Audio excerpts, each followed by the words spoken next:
Bonsoir tout le monde. Ce soir, on va terminer la première partie donc, qui était consacrée à l'ontologie matérialiste avec la troisième question qu'on avait adressée à nos philosophes et qui consistait à leur demander de justifier comment ils concevaient l'homogénéité de la matière au sens de cette continuité qu'ils voyaient entre matière inerte et matière vivante.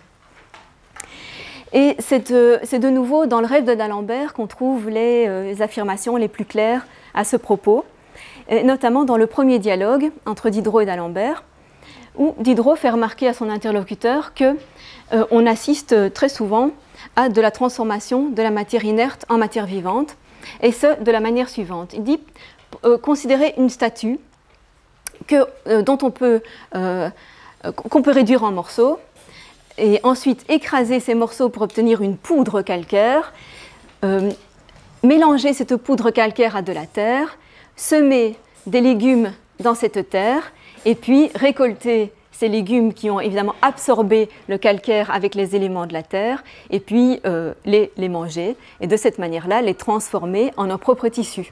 Donc on aura de cette manière un passage de la statue de marbre jusqu'au tissu du vivant, un passage continu de ces éléments dans lesquels on aura réduit la statue.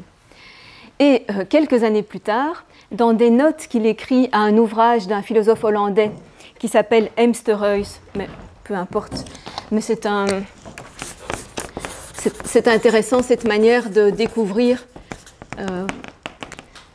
Récemment encore, on a découvert en fait le manuscrit d'Emsterhuis annoté par Diderot, et puis on a donc édité les deux ensemble. Donc, dans ses notes sur Emsterhuis, Diderot de nouveau répète cette expérience qu'on peut observer donc, de transformation par le vivant de la matière inerte en une matière vivante. Et donc c'est le premier texte que vous avez sur votre document. Comment le bois diffère-t-il de la chair? Comme le légume non digéré, non assimilé avec de la chair, diffère de la chair. Quand je naquis, je ne sentais que sur une longueur d'environ 18 pouces tout au plus. Comment suis-je parvenu avec l'âge à sentir sur une longueur de 5 pieds et quelques pouces? J'ai mangé, j'ai digéré, j'ai animalisé. J'ai fait passer par l'assimilation des corps bruts de l'état de sensibilité inerte à l'état de sensibilité active. Cette sensibilité inerte qui devient sensibilité active, il la compare à l'énergie potentielle qui devient énergie cinétique. Donc il appuie cette transformation biologique sur une observation physique générale. Donc de la même manière qu'on a une énergie potentielle qui, une fois retiré l'obstacle ou suscité le mouvement que ce corps contient, peut devenir énergie cinétique, on peut faire la même chose avec la matière inerte, donc elle serait en quelque sorte potentielle, elle contiendrait en puissance une sensibilité vivante, effective. Mais remarquez aussi qu'il reste une difficulté, c'est que dans les cas décrits, il faut qu'il y ait déjà une matière vivante qui transforme la matière inerte. Effectivement, elle se l'assimile, c'est-à-dire qu'elle transforme, en la digérant, une matière inerte en une matière vivante. Mais comment est-ce qu'on peut concevoir l'apparition de la première matière vivante à partir de la matière inerte? Ça, ce n'est pas visible dans ce genre d'expérience. Et on peut faire la même objection à un deuxième argument qui est avancé par Diderot, toujours dans le rêve de d'Alembert, c'est l'argument de l'œuf. En observant le développement du poussin dans l'œuf, Diderot croit pouvoir montrer que l'œuf qui est au départ inerte, il suffit donc de le féconder par un élément qui d'après lui est lui aussi inerte pour que, avec de la chaleur, le mouvement soit suscité dans cette double matière inerte et devienne de la matière vivante. Alors, il se trompe évidemment sur le fait que l'œuf soit de la pure matière inerte et que l'élément fécondant mâle soit lui aussi de la pure matière inerte. Il est certain que les germes sont du vivant, sont des cellules vivantes. Mais même en admettant cela, il ne pourrait toujours pas expliquer à nouveau comment le premier œuf est advenu. Le premier œuf n'est pas n'importe quelle matière inerte. Et on constate que, au fond, l'audace dont on a déjà vu que faisait preuve Diderot dans le rêve de d'Alembert et qui culmine à un certain moment dans le délire de d'Alembert lorsqu'il dit qu'au fond chaque molécule souffre et jouit. Donc chaque molécule souffre et jouit, donc ce qui est vraiment accordé vraiment à chaque élément, à chaque particule de matière, la même chose qu'un organisme complet. Donc cette audace-là, en fait, on voit bien qu'il n'en est pas tout à fait certain lui-même. Et dans une de ses dernières œuvres,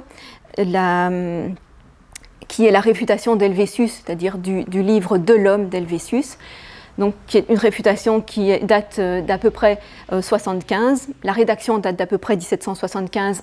Elle a été publiée encore plus tard. Donc, dans cette œuvre, là vraiment, Diderot exprime tout à fait clairement son scepticisme par rapport à nos possibilités d'en juger. Et donc, c'est le deuxième texte.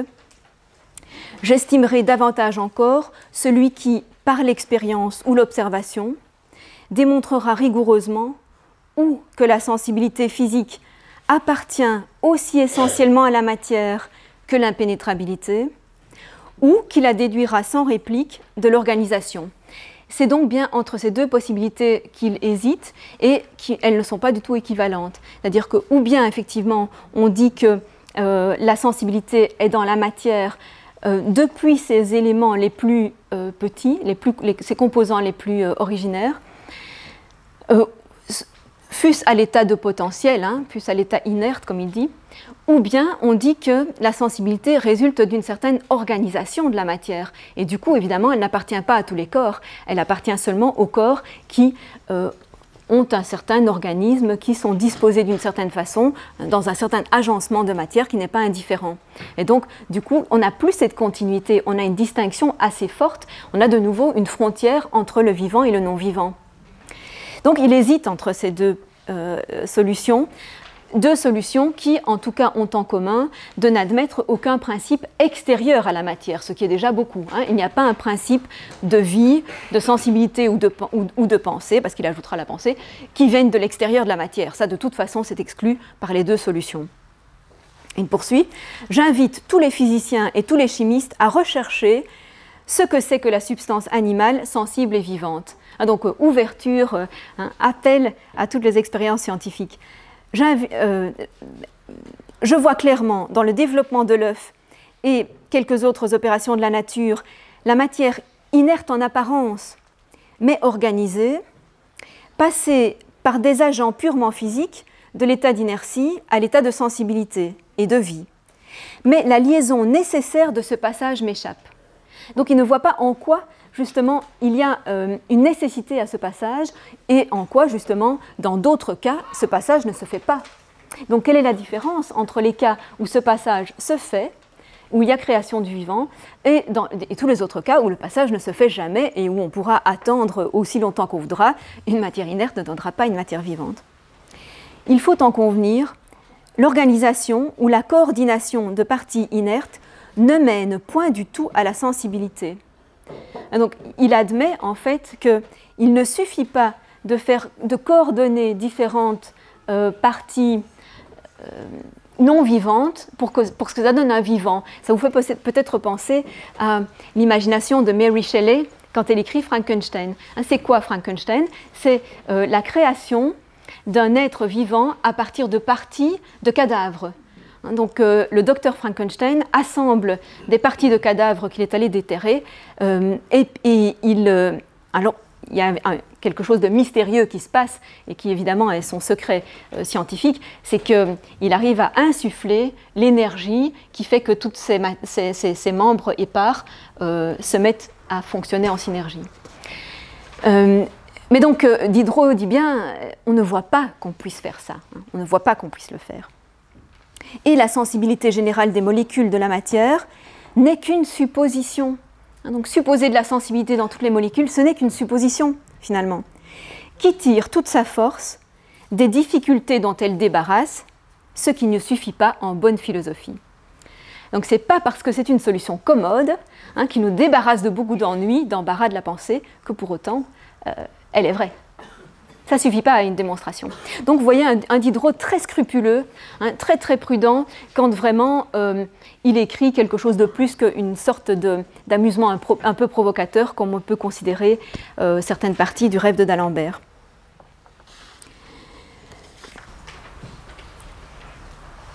Il y avait aussi, il n'empêche que l'on choisisse l'une ou l'autre de ces deux solutions entre lesquelles on hésite, on peut néanmoins répondre à une objection qui vient du côté des dualistes, une objection qui disait que des opérations telles que la sensibilité ou la pensée ou les autres opérations de l'esprit, ces opérations ne pourraient pas être directement produites par le corps parce que ce sont des opérations indivisibles alors que le corps est un amas divisible d'éléments, est un amas d'éléments. Et donc il faudrait supposer un sujet, un substrat indivisible de ces opérations, et c'est la supposition de l'âme, l'âme étant considérée comme une substance indivisible et non pas formée de parties comme l'est le corps. Donc ça c'était un argument des dualistes qu'on retrouve encore chez Condillac par exemple, dont je parlerai tout à l'heure. Mais plusieurs philosophes, et notamment Diderot, répondent à cet argument que d'autres qualités du corps sont en fait indivisibles tout en étant reconnues universellement comme des qualités du corps. L'impénétrabilité, justement, hein, donc, dont on fait vraiment la qualité première des solides, l'impénétrabilité, ou on pourrait dire aussi bien la solidité, on pourrait dire même la couleur, ouais, non pas la couleur, ça c'est divisible, mais l'impénétrabilité c'est une qualité indivisible en tant que telle, et pourtant elle appartient à un assemblage de parties.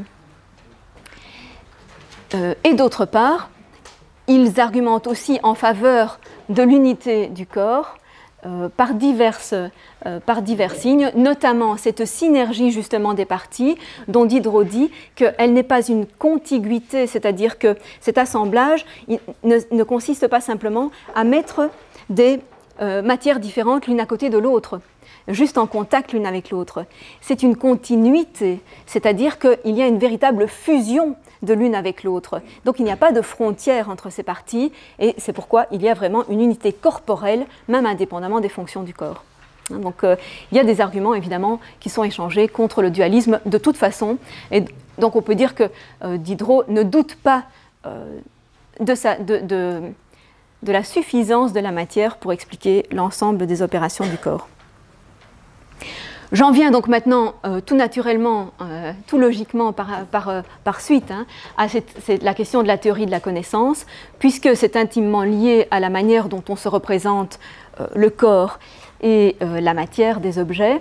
Donc comment est-ce qu'on peut les connaître, et l'empirisme que partagent tous les philosophes du XVIIIe est lié à leur matérialisme, puisque en quoi consiste l'empirisme?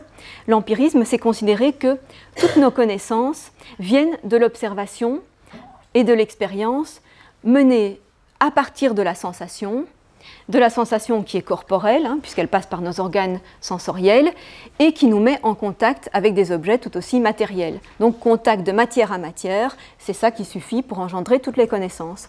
Donc l'empirisme est basé sur une forme de matérialisme. Et cependant, un auteur très très intéressant, spécialiste du XVIIIe siècle, dont je vous recommande vraiment la lecture, qui s'appelle Charac, André Charac, professeur à la Sorbonne, a fait remarquer que chez certains auteurs, notamment Condillac, qui va beaucoup nous intéresser sur ce chapitre, chez certains auteurs, le matérialisme dans la théorie de la connaissance est développé alors même qu'il n'assume pas le matérialisme ontologique. Donc il l'appelle, le matérialisme de la connaissance, il l'appelle gnoséologique. Gnoséologique, donc c'est construit sur le terme grec gnosis. Gnosis, c'est la connaissance en général. Et donc ça se distingue du terme épistémologique qui concerne la connaissance plus particulièrement scientifique, épistémé. Épistémé, la science, gnosis, la connaissance en général, au sens le plus courant du terme, donc aussi bien la connaissance que nous faisons depuis que nous sommes tout petits enfants en reconnaissant les objets. Donc gnosis est très général. Et donc c'est bien de distinguer l'épistémologie, qui est l'étude des méthodes scientifiques, l'étude vraiment de la construction de la science, de la gnoséologie, qui est tout simplement l'étude des facultés de connaissance au sens le plus courant et le plus général du terme. Donc, matérialisme gnoséologique, notamment chez Condillac, qui va non seulement adopter l'empirisme partagé par tous les philosophes du XVIIIe, mais qui va le pousser beaucoup plus loin jusqu'à un sensualisme radical, c'est-à-dire qu'il va réduire justement toutes les opérations de la connaissance à la sensation. Et en même temps, ce qui est curieux et qui est donc signalé par Charac, c'est que en même temps, Condillac, curieusement, reste dualiste du point de vue ontologique. C'est-à-dire qu'il reste dualiste, il considère qu'il y a une âme indépendante du corps, non matérielle donc, et que tout ce qu'il va dire à propos de la connaissance à partir de la sensation, tout cela n'est vrai que à partir du moment où il y a eu le péché, et donc où l'âme a été coupée du corps par le péché d'Adam. Et que donc pour tout le reste, donc tout ce qui a été voulu et créé par Dieu, nous ne pouvons pas le savoir. C'est-à-dire que qu'est-ce qu'aurait été l'âme? Est-ce que l'âme aurait pu connaître tout, justement, sans le support du corps, sans le recours à la sensation? Est-ce que l'âme pouvait connaître directement avant le péché?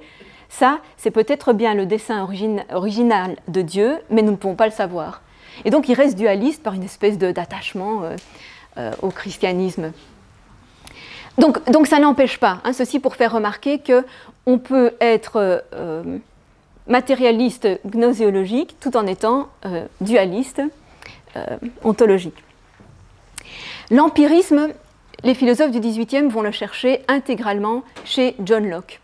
Vous avez dans le document avec les petites notices biographiques, vous avez les références des œuvres de Locke, et donc c'est surtout son essai sur l'entendement humain qui est vraiment fondateur pour toute cette génération de philosophes français, essai qui date de 1690 et qui a été très très vite traduit en français, donc qui s'est répandu comme une traînée de poudre dans le public cultivé français.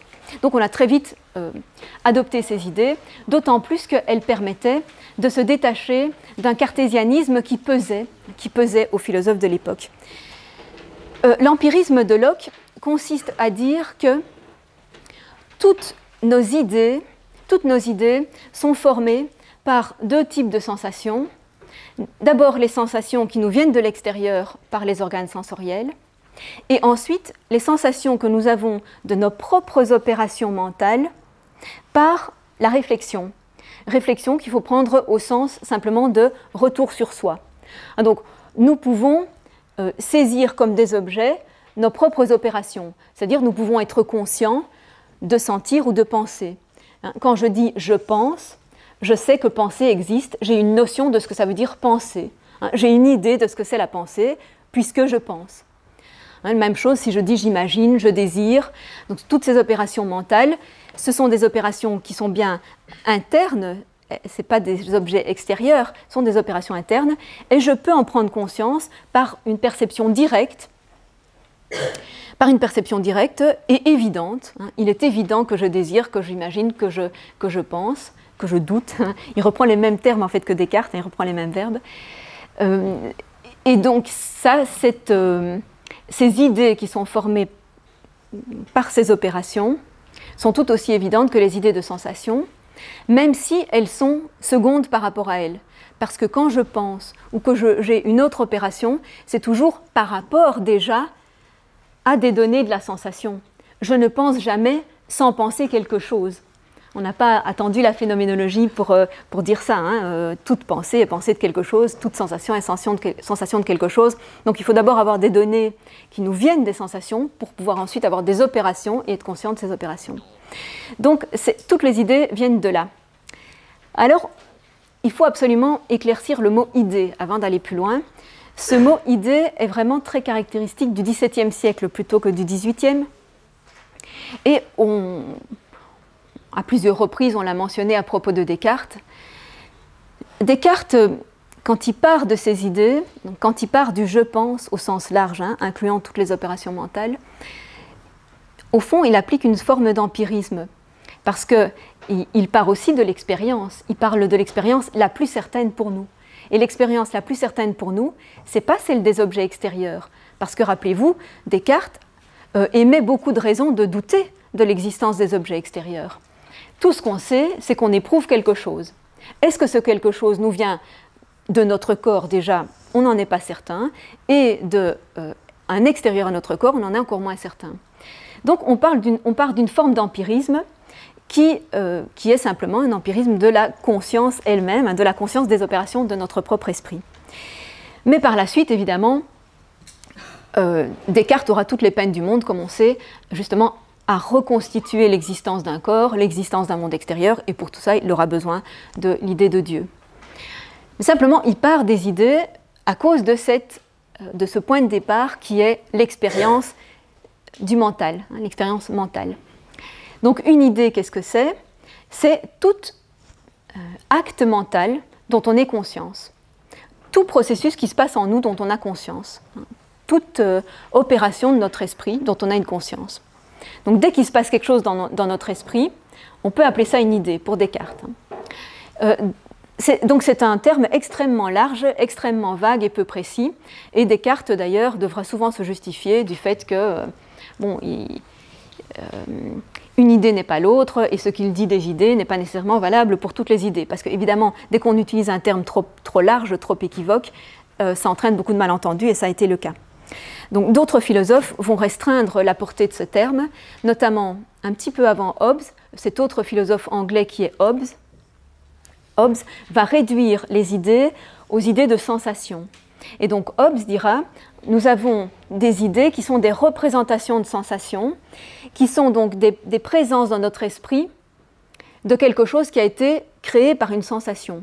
Donc il ne faut pas confondre sensation et idée de sensation. Une sensation, c'est l'impression sur nos organes sensoriels de quelque chose. Donc c'est vraiment la vision dans l'œil, le toucher dans les doigts, le son dans l'oreille, c'est ce qui passe par l'organe sensoriel. Mais l'impression dans notre esprit, elle reste, elle demeure, et elle peut être suscitée aussi en absence du passage de quelque chose par nos organes sensoriels. Elle peut être à nouveau ressuscitée simplement dans notre esprit. Donc à partir de ce moment-là, c'est une idée. Elle reste sous forme d'idée. Par exemple, alors je vous donne encore un exemple pour distinguer les deux, qui est puisé cette fois chez Spinoza. Spinoza fait remarquer que l'idée d'un cercle est distincte d'un cercle parce que l'idée n'a pas un centre et une circonférence. Donc l'idée, elle s'exprime par des mots, c'est une signification d'un mot. Ça peut être une image aussi. Dans le cas d'une image, alors l'image du cercle a bien aussi un centre et une circonférence. Mais si on prend idée au sens de notion, la notion du cercle n'est pas l'image. Donc là, de nouveau, vous voyez bien que le mot idée est très équivoque parce que tantôt il signifie une image, tantôt il signifie la notion ou la signification du mot qui désigne cet objet. Donc Hobbes, comme je disais, réduit le terme idée, l'extension du terme idée, seulement aux idées de sensation, et il dit que pour tout le reste, c'est-à-dire les idées générales, parce qu'on n'a pas une sensation directe des idées générales, c'est quelque chose de construit, la généralité, donc les idées générales, ou bien les idées abstraites qui ne sont pas données directement par les sens, qui sont construites elles aussi par différents processus, eh bien toutes ces idées-là, il dit, il n'y a aucune raison de les distinguer du mot, du simple mot. Elles sont juste le mot et sa signification. Il n'y a pas besoin de rajouter au mot quelque chose qui serait une chose mentale, si vous voulez, une chose mentale qui serait une idée. Et c'est ce qu'on appelle le nominalisme. C'est une forme de nominalisme de considérer qu'il n'existe que des noms pour tout ce qui ne nous vient pas directement de la sensation. Il n'y a pas besoin de dire qu'il y a le mot et la chose mentale qui serait distincte du mot. Donc, quand on pense à n'importe quoi qui n'est pas directement sensoriel, c'est juste un mot et sa signification. Ça, c'est pour Hobbes. Alors, donc, je reviens à Locke, parce que c'est plus à Locke que les autres vont emprunter sa théorie. Locke distingue donc deux types d'idées, immédiates, évidentes, et qu'il dit aussi universelles, parce que tous les hommes nécessairement les ont, tous les hommes les forment. Alors, il ne parle pas tellement des autres animaux, mais pour une bonne part, les animaux aussi. Et parce qu'elles nous viennent directement de la nature, donc les idées de sensation et les idées de nos opérations mentales.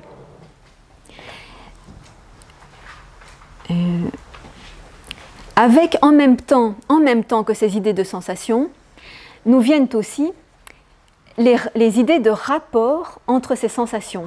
C'est-à-dire que la notion d'identité et de différence, pour Locke, est acquise en même temps que les sensations. Parce qu'à partir du moment où on a deux sensations en même temps, ou bien à partir du moment où on a la mémoire d'une sensation qu'on peut comparer avec une sensation actuelle, une qui est passée et une qui est présente, on peut les comparer, ou bien deux présentes en même temps, on peut les comparer. Et donc cette comparaison se fait sur des notions d'identité et de différence, sur la reconnaissance de ce qui est semblable et de ce qui est dissemblable.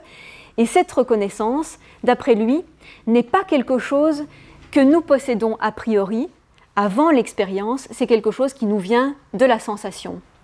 En cela, il diffère donc de Kant, qui viendra un siècle plus tard que Locke, et qui, enfin un petit peu moins d'un siècle, qui au contraire estime que ce type de notion est nécessaire avant toute expérience. D'après Kant, on ne pourrait pas avoir une expérience sensorielle si on n'avait pas, non pas la notion construite au sens d'une signification d'un mot, mais si on n'avait pas cette faculté de distinguer et donc de pouvoir comparer. Ça serait une faculté antérieure donc, à toute expérience sensorielle. Donc là, il y a un désaccord, évidemment, il y a une controverse philosophique, et bon, tous les philosophes postérieurs devront se situer par rapport à ce choix, cette double possibilité. Donc pour Locke, identité et différence nous viennent en même temps que les sensations, que les premières expériences sensibles, ainsi que les notions de singulier et de pluriel. Parce que toute sensation est aussi singulière ou plurielle. Je sens qu'il y a une personne devant moi ou plusieurs, donc ça m'est donné avec l'expérience et ne doit pas être antérieure à elle. La mémorisation aussi, donc, est quelque chose qui vient immédiatement avec la sensation. Dès qu'il y a sensation, il y a mémorisation de certaines sensations et donc comparaison possible avec le passé. Or, cette comparaison avec le passé, elle donne naissance aussi à la conscience de soi. Elle donne naissance à la conscience de soi parce que il y a nous devenons conscients d'une continuité de nous-mêmes par rapport à nos diverses sensations successives. C'est-à-dire qu'au moment où nous sentons quelque chose, nous savons aussi que nous avons senti autre chose avant et que donc nous sommes la même personne, nous sommes le même sujet qui a senti autre chose précédemment et qui sent quelque chose de différent maintenant. Donc dans les différences, nous sentons qu'il y a une continuité qui est nous. Que cette jonction entre les différentes sensations, c'est nous qui la faisons, qu'il y a quelque chose qui unifie ce qui temporellement est successif. Et donc cette unification, on l'appelle, c'est la conscience de soi, c'est la conscience de soi qui le réalise. Donc en même temps, nous sommes... Il ne s'agit pas simplement de la conscience de l'objet, parce que la conscience de l'objet, elle est ponctuelle, elle est adaptée, elle est attachée à chaque sensation unitaire. Non, c'est plus que cette conscience-là, c'est vraiment la conscience du sujet, en tant que continu, à travers toutes ces expériences. Donc voilà ce qui naît aussi uniquement de la sensation. Donc on a de nouveau quelque chose, une opération très importante du sujet pour laquelle la sensation suffit, pour lesquelles les sens sont tout à fait suffisants. À côté de ces idées évidentes et universelles, Locke distingue des idées qui sont culturelles, qui nous viennent de la culture et donc qui sont différentes en fonction des différentes cultures. Elles ne viennent pas directement de la nature. Et il cite des exemples, et tous ces exemples sont bien sûr des institutions de type judiciaire, moral, de type des valeurs, ce qui est valorisé par une certaine société, Par exemple, l'adultère, l'inceste, ce ne sont pas des idées qui nous viennent directement de la nature. Ce sont des idées qui sont élaborées par une culture parce qu'elles ajoutent à une observation simple, hein, l'observation de relations sexuelles entre des personnes, ça c'est simplement ce que la nature nous donne, elles ajoutent à cela la condamnation. La nature ne condamne pas. La condamnation, l'interdit, la réprobation, elle est construite par la société humaine, et donc parfois de manière différente selon les cultures. Donc voilà des idées qui ne sont pas données seulement par la nature. Autres exemples, la justice. La justice, elle n'est pas donnée directement par la nature. La nature ne donne que des faits, hein, ne nous indique que des faits. Par exemple, un homme frappe un autre, un homme vole un autre. Ce n'est pas directement une idée de justice que de le dire. Justice, c'est un jugement moral ou judiciaire sur cet acte.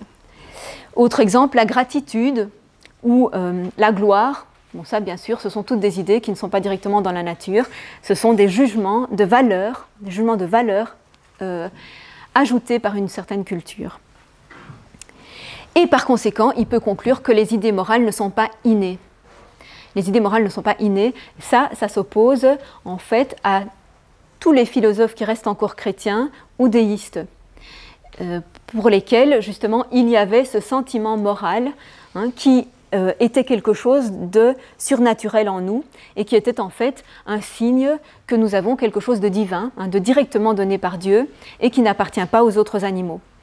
C'est encore ce que défendra Rousseau, hein, le fait qu'il y ait un sentiment du bien moral qui est ancré en nous indépendamment de nos expériences et indépendamment de l'apprentissage culturel.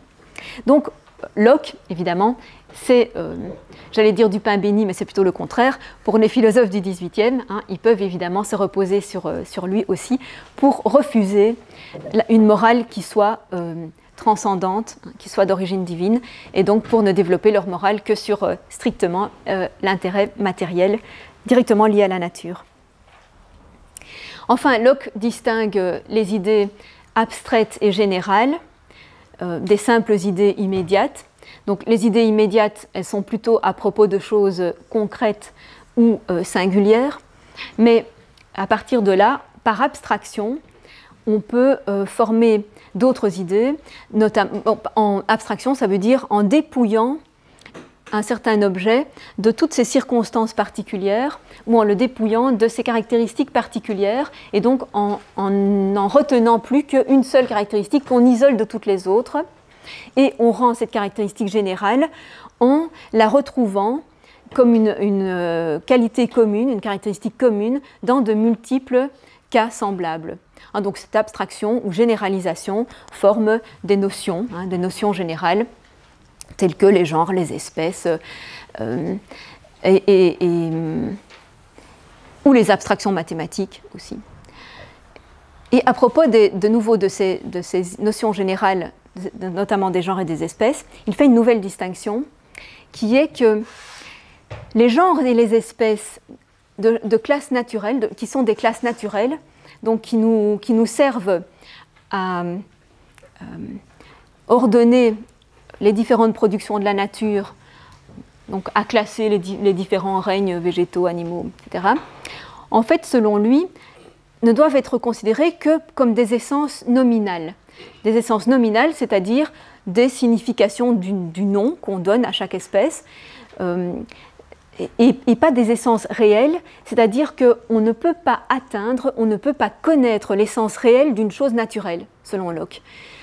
Parce que l'essence réelle d'une chose, elle serait infinie à décrire. C'est-à-dire c'est toute la constitution de cette chose avec l'infinité de ses caractéristiques qu'il faudrait énumérer pour atteindre ce qu'elle est réellement.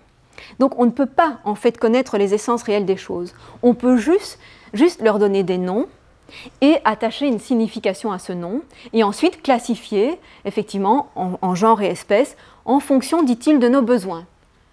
C'est-à-dire qu'effectivement, on a besoin de classifier simplement pour s'y reconnaître dans le monde naturel, mais ça n'a pas plus de valeur objective que ça. Et Locke, comme vous voyez, en fait, est assez porté à limiter notre connaissance. Il dit d'ailleurs d'une manière plus générale que nous ne connaissons jamais les choses telles qu'elles sont en elles-mêmes.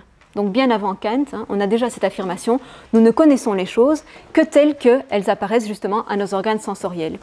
Que telles qu'elles sont filtrées, adaptées à nos organes sensoriels, on ne les connaît pas en soi.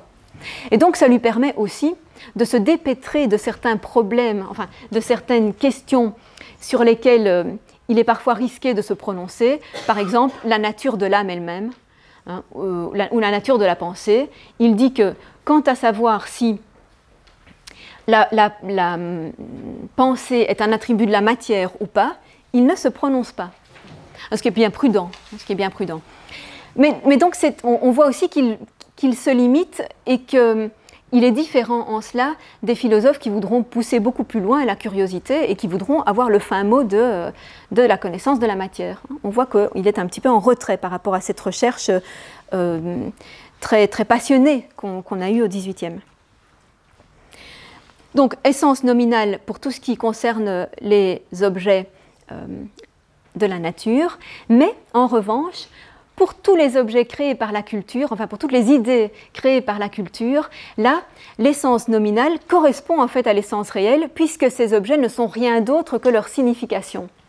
Donc si vous prenez des idées créées par la culture, comme celles que j'ai citées tout à l'heure, la justice, la gratitude, la gloire, l'essence, donc ce que c'est, si on veut définir ce que c'est exactement, eh bien, ce que c'est ces notions-là, ce n'est rien d'autre que la signification de leur nom. Et là, il est très proche de ce que je vous disais tout à l'heure de Hobbes. Il y a le nom et sa signification, et on n'a pas besoin d'ajouter grand-chose d'autre. Il n'y a pas besoin de supposer que ça existe indépendamment des noms et des significations que nous attribuons aux noms. Ce sont vraiment des créations humaines. Il n'y a pas besoin non plus de supposer donc, qu'elles existent par ailleurs indépendamment de notre pensée, ces choses-là. Et par suite, Locke propose toute une clarification du langage pour justement avoir le langage le plus précis possible sur ce genre de notions. Il dit que ça apportera une grande paix, beaucoup plus de paix dans le monde, donc c'est utile du point de vue pratique d'éclaircir ce genre de notions, et que bien souvent, toutes les disputes qu'on peut avoir et qui vont jusqu'au conflit sont des disputes de mots. C'est parce qu'on ne s'est pas d'abord entendu sur la signification des mots. Si on savait qu'est-ce qu'on entend exactement tous par justice, si on se rendait compte à quel point on met des choses différentes dans ce terme, on se disputerait moins sur la justice. Et d'autre part, ça, évidemment, la clarification des termes du langage a aussi évidemment un intérêt théorique, puisque ça nous permet de beaucoup mieux asseoir nos connaissances sur quelque chose de beaucoup plus solide. Donc, il y a toute une investigation du langage par Locke et du langage comme signe symbolique, donc conventionnel, et de sa fonction de développement de la connaissance, parce que le langage seul permet de communiquer les connaissances d'un individu à un autre. Si les individus étaient isolés, n'avaient pas le langage, ils ne pourraient pas développer toute une série d'idées. Il y a toute une série d'idées qui en fait naissent de la société, de la communication entre les hommes et qui ne naîtraient pas par ailleurs. Donc toutes ces idées sociales que nous avons vues, elles ne naîtraient pas sans le langage. Elles n'existeraient pas sans le langage. Le langage, c'est ce qui permet de dépasser, de sortir de soi, parce qu'au contraire, l'idée, elle est strictement individuelle. Et donc le langage repose sur cette supposition, ce pari, que nous pouvons échanger nos idées avec les autres. C'est-à-dire que les significations que nous donnons à nos idées peuvent se retrouver chez d'autres, qu'on peut s'entendre sur des significations, même si, d'une certaine manière, ce n'est jamais parfait. Nous ne saurons jamais exactement ce qu'est l'idée de quelque chose dans un autre esprit que le nôtre. Nous ne saurons jamais exactement quelle idée a une autre personne. Mais nous pouvons, en passant par le langage, nous entendre plus ou moins sur une signification. Donc ça, c'est aussi un rapport individu et société qui est vraiment intéressant, développé chez Locke. Cet intérêt, donc à la fois pour les opérations qui naissent des sensations et pour l'importance du langage, on le retrouve de la manière vraiment la plus complète chez Condillac. Donc le philosophe français qui est le plus dans la continuité de Locke, c'est Condillac. Et donc Condillac, je ne pense pas que je vous l'avais déjà présenté, donc c'est un abbé au départ, mais un abbé qui a embrassé la carrière ecclésiastique comme on faisait souvent à l'époque, pas tellement par conviction, mais plutôt parce que c'est un état, hein, c'est une situation sociale qui est assez favorable, notamment à l'étude. Et d'ailleurs, il renonce au sacerdoce, donc il n'exerce pas en fait la fonction d'abbé. Il fréquente les salons parisiens, il fréquente les philosophes, il écrit. Et puis, pendant 9 années de sa vie, il sera précepteur d'un petit prince de Parme, donc il vivra à Parme, et il développera à ce propos, il développera par cette expérience aussi tout un traité de pédagogie. Mais il va surtout nous intéresser pour 2 traités qu'il écrit sur la théorie de la connaissance. Le premier s'appelle « Essai sur l'origine des connaissances humaines ». Et le second est le traité des sensations, qui va approfondir et corriger sur certains points ce premier traité.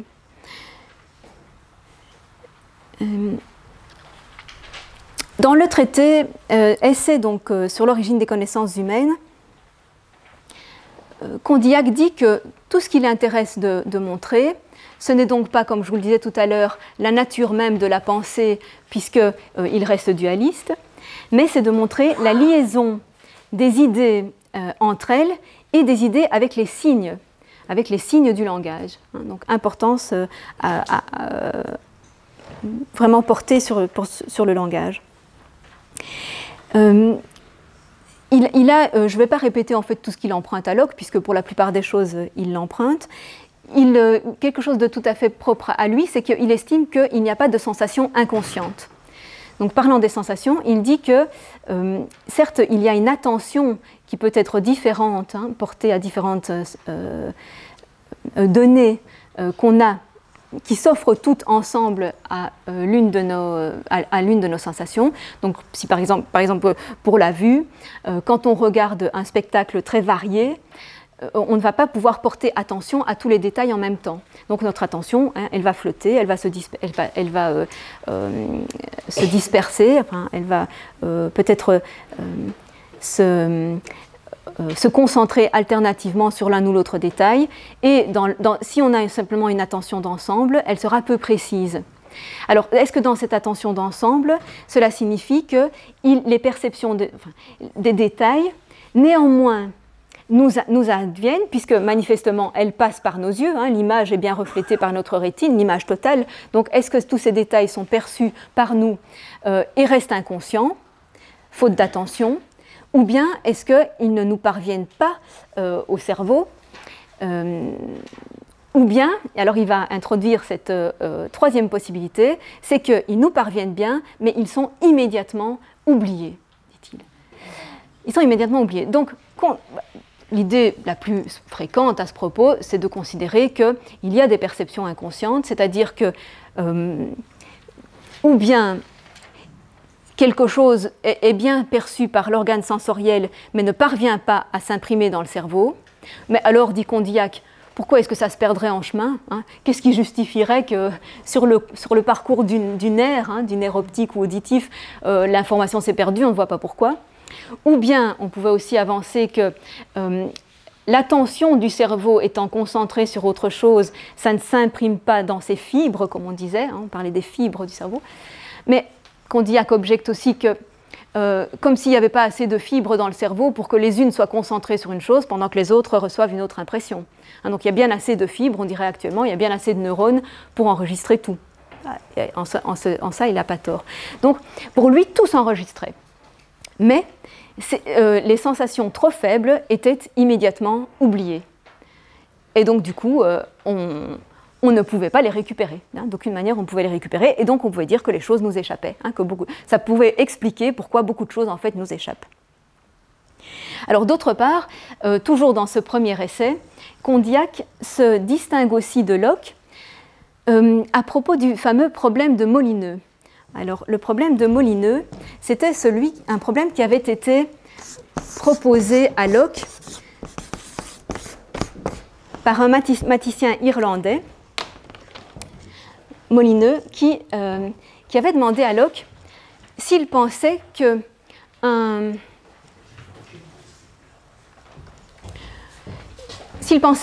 aveugle de naissance qui recouvre la vue parce qu'à l'époque on faisait des opérations de la cataracte et donc on savait qu'un aveugle pouvait recouvrir la vue. Donc si un aveugle de naissance qui recouvre la vue pourrait distinguer la différence entre une sphère et un cube, pourrait reconnaître une sphère et un cube qu'il n'a connu jusque-là que par le toucher. C'est-à-dire, est-ce que ce qu'il sentait comme des angles, il allait pouvoir le convertir en la vision des angles, ou ce qu'il sentait comme le lisse ou l'absence d'angle, il pouvait aussi le reconnaître comme ce qu'il avait senti, donc comme du lisse. Et Locke, dans son essai sur l'entendement humain, se prononce sur ce problème en disant que non, que très probablement un aveugle né, donc si il ne peut pas confronter sa nouvelle vision à un nouvel attouchement, ne pourrait pas reconnaître une sphère d'un cube et en particulier ne pourrait même pas reconnaître une sphère d'un cercle parce que la vision, dit-il, ne nous donne pas la troisième dimension. La vision nous fait paraître tout plane, tout en deux dimensions seulement. Donc, parce que si par la vue seule, on n'a pas cette correction qui fait que la couleur différente sur le bord d'une sphère nous indique l'ombre, nous indique qu'il y a là un changement d'orientation qui crée de l'ombre. Si on a seulement la vue, on voit bien des différences de couleurs, mais on ne sait pas à quoi elles correspondent. On ne sait pas que ça correspond à un relief. Donc on ne voit pas le relief par la vue seule. C'est parce que la vue a été progressivement éduquée, a été habituée à voir le relief grâce au secours d'autres sens, grâce au toucher ou au déplacement, évidemment. Alors, il ne parle pas tellement du déplacement, mais je pense qu'il faudrait plutôt insister là-dessus, comme le feront les phénoménologues à partir de Husserl. Il est évident que si je veux faire la différence entre un cercle et une sphère, sans le toucher, je vais commencer par tourner autour. Et en tournant autour, je vais bien voir si la figure était plane ou si elle se continue en sphère.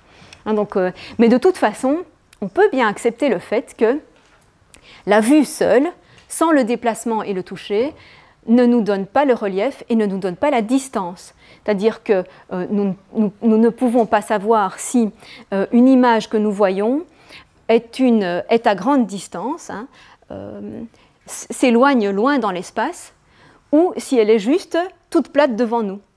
Par la vue seule, on ne le sait pas. C'est par l'habitude de nous être déplacés dans l'image, d'avoir remarqué qu'elle était sur la distance.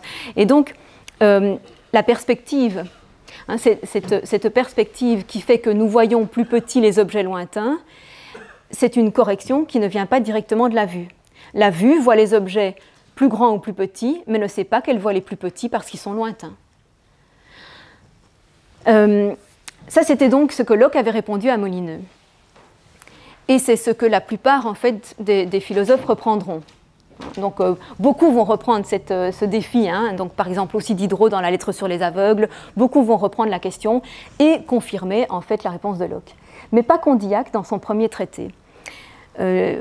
Il dit que c'est tout à fait improbable que ce soit comme ça et qu'au contraire, il pense que quand on voit un paysage, il faut que nous puissions par la vue seule avoir la sensation de la distance, de la profondeur du paysage et du relief, et donc de la grandeur relative des objets par rapport à nous. Grandeur relative, les plus lointains, plus petits. Il estime que c'est absurde que la vue ne nous donne pas ça, et on peut peut-être comprendre pourquoi. C'est parce qu'il ne veut absolument pas qu'un autre jugement soit nécessaire pour seconder la vue. Puisqu'il veut absolument rapporter toutes les opérations de l'esprit à la seule sensation, il craint que si la sensation de vision doivent être corrigées par un jugement autre, on soit obligé du coup de faire intervenir un principe qui n'est pas directement empirique et sensoriel. Et donc il préfère se passer de ce type de correction. Remarquez que ce n'est pas une conclusion nécessaire, puisque on peut dire que la vue est corrigée non pas par un jugement qui viendrait hors sensorialité, mais corrigée juste par un autre sens. Hein, donc si on corrige la vue par le toucher, on reste au niveau strictement sensualiste.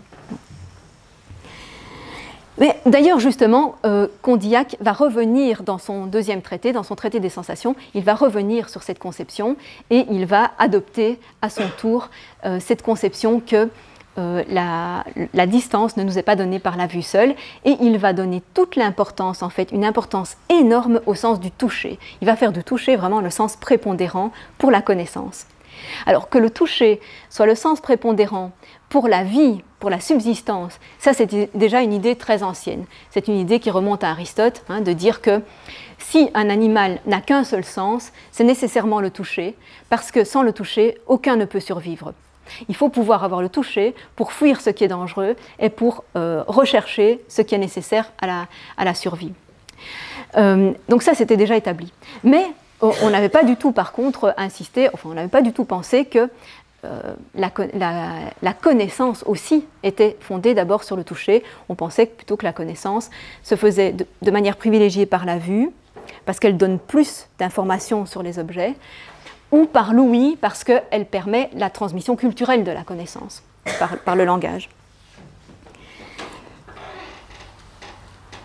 Et remarquez aussi, avant d'aller plus loin, que ce problème de est-ce que la sensation nous donne la distance ou pas, donc la spatialité, hein, dans laquelle sont inscrits les objets, c'est aussi une question que reprendra Kant et sur laquelle il va se prononcer de nouveau à l'opposé de nos philosophes empiristes, en disant que l'espace et le temps sont des structures a priori de la sensibilité. Structures a priori, c'est-à-dire ne sont pas données par l'expérience, mais doivent exister en nous avant toute expérience pour que, justement, l'expérience soit possible. Donc, pour qu'on puisse voir toute la diversité d'un paysage, il faut que nous ayons en nous une structure d'étalement dans l'espace. Et donc, on en vient à cette bizarrerie chez Kant, enfin c'est quand même difficile à comprendre, hein, que l'espace n'est pas tellement dans les objets, ou du moins on ne peut pas le savoir, on ne peut pas savoir s'il est dans les objets extérieurs à nous, mais en tout cas il est en nous. Et même chose pour le temps. La succession des événements, c'est nous qui la mettons, donc par la succession de nos opérations. Mais on ne peut pas savoir s'il est dans les objets elles-mêmes. C'est très étrange, hein, finalement, Et pourtant, c'est sûr que Kant a une influence énorme avec cette théorie. Mais donc ici, on est dans la théorie inverse, hein, on donne le maximum à la sensation. Donc, qu'est-ce qui fait évoluer Condillac de son premier traité au traité des sensations? Eh bien, comme il le dit lui-même dans l'introduction à ce traité des sensations, c'est une très belle chose.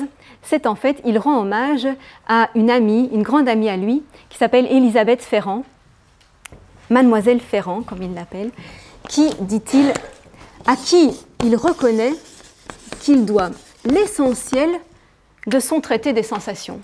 Et que malheureusement, au moment où paraît ce traité, en 1754, Mademoiselle Ferrand est morte depuis 2 ans. Mais il lui rend hommage en disant que toute l'avancée de ses idées sur les sensations, même la formulation, le type d'expérience qu'il a mené pour en savoir plus, tout lui vient de Mademoiselle Ferrand. Et même la formulation des choses, et que donc en fait, ce traité, c'est comme si c'était elle qui l'avait écrit, sauf les choses qu'il a dû ajouter après sa mort et qui du coup lui semblent plus imparfaites. Donc c'est un merveilleux hommage, et en même temps il dit, mais elle n'aurait pas voulu, elle était d'une telle modestie qu'elle n'aurait jamais voulu que je lui rende cet hommage si elle était encore vivante, et elle n'aurait jamais voulu signer ce traité de son nom.